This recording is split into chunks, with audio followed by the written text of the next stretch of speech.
قرآن کریم کی سورہ منافقون کب، کہاں اور کیسے نازل ہوئی، اس بات کو جاننے کے لیے ضروری ہے کہ ہم اس سورہ کے نازل ہونے سے پہلے رونما ہونے والے حالات کو جانیں۔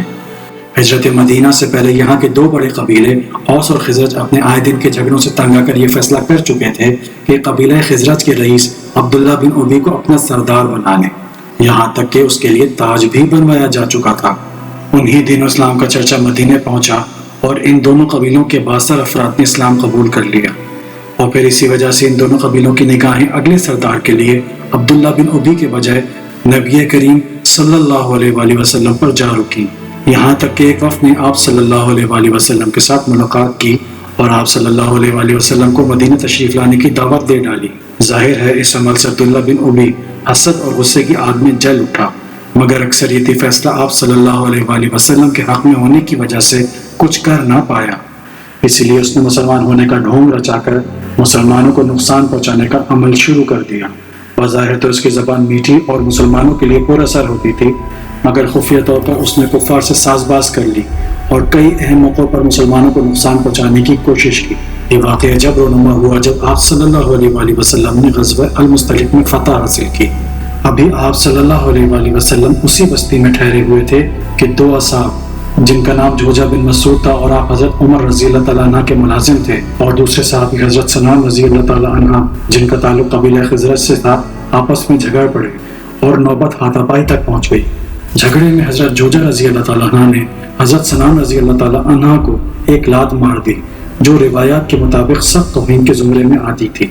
اس بات پر حضرت سنان رضی اللہ تعالیٰ عنہ نے انصار کو مدد کے لیے پکارا، اور ادھر حضرت جوجہ رضی اللہ تعالیٰ عنہ نے مہاجرین کو آواز دی۔ عبداللہ بن ابی نے اس خبر کو پا کر فوراً اوس اور خزرج کے لوگوں کو بھڑکانا شروع کر دی۔ قریب تھا کہ بات آگے نکل جاتی، مگر عین موقع پر آپ صلی اللہ علیہ وآلہ وسلم نے خیمے سے باہر نکل کر بیچ بچاؤ کروا دیا، اور حضرت سنان رضی اللہ تعالیٰ عنہ نے حضرت جوجہ رضی اللہ تعالیٰ عنہ کو معاف بھی کر دیا اور صلح بھی کر لی۔ مگر اس واقعے کے بعد ہر وہ شخص جس کے دل میں نفاق تھا فوراً عبداللہ بن ابی کے پاس پہنچا اور کہا، اب تک تو انہیں امیدیں تھی کہ تم مدافعت کر رہے ہو، مگر لگتا ہے کہ تم ہمارے مقابلے میں ان کنگلوں کے مددگار بن گئے ہو۔ ابن ابی پہلے ہی غصے میں تھا، کہنے لگا کہ یہ سب تمہارا ہی کیا دھرا ہے، تم نے ان کو اپنے ملک میں جگہ دی، ان پر اپنے مال تقسیم کیے، یہاں تک کہ اب یہ پھل پھول کر خود ہمارے ہی حریف بن گئے۔ ہماری ان قریش کے کنگلوں کی حالت پر یہ مثل صادق آتی ہے کہ اپنے کتے کو کھلا پلا کر موٹا کر کہ یہ تجھی کو پھاڑ کھائے۔ تم لوگ ان سے ہاتھ روک لو تو یہ چلتے پھرتے نظر آئیں گے۔ خدا کی قسم، مدینے پہنچ کر ہم میں سے جو عزت والا ہے وہ ذلیل کو نکال دے گا۔ جب آپ صلی اللہ علیہ وآلہ وسلم تک یہ خبر پہنچی تو آپ صلی اللہ علیہ وآلہ وسلم نے فوراً کوچ کا حکم دے دیا۔ حالانکہ آپ صلی اللہ علیہ وآلہ وسلم کے معمولات کے مطابق یہ کوچ کا وقت نہیں تھا۔ آپ صلی اللہ علیہ وآلہ وسلم مسلسل 30 گھنٹے چلتے رہے، یہاں تک کہ تمام قافلہ تھک کر چور ہو گیا۔ پھر آپ صلی اللہ علیہ وآلہ وسلم نے پڑاؤ کا حکم دیا تو مسلمان جو انتہائی تھکے ہوئے تھے فوراً سو گئے۔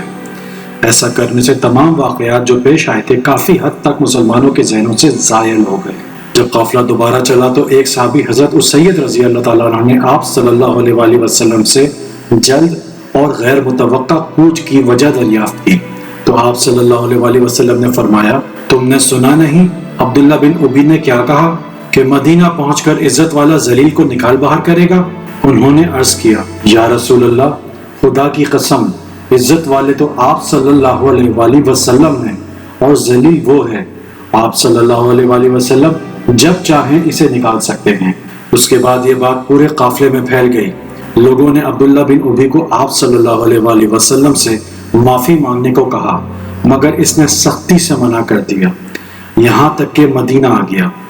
مگر اس سے پہلے کہ قافلہ مدینے میں داخل ہوتا، عبداللہ بن ابی کے اپنے بیٹے جن کا نام بھی حضرت عبداللہ رضی اللہ تعالیٰ عنہ تھا، تلوار لے کر باپ کے سامنے کھڑے ہو گئے اور کہا، آپ نے کہا تھا مدینہ پہنچ کر عزت والا ذلیل کو نکال دے گا،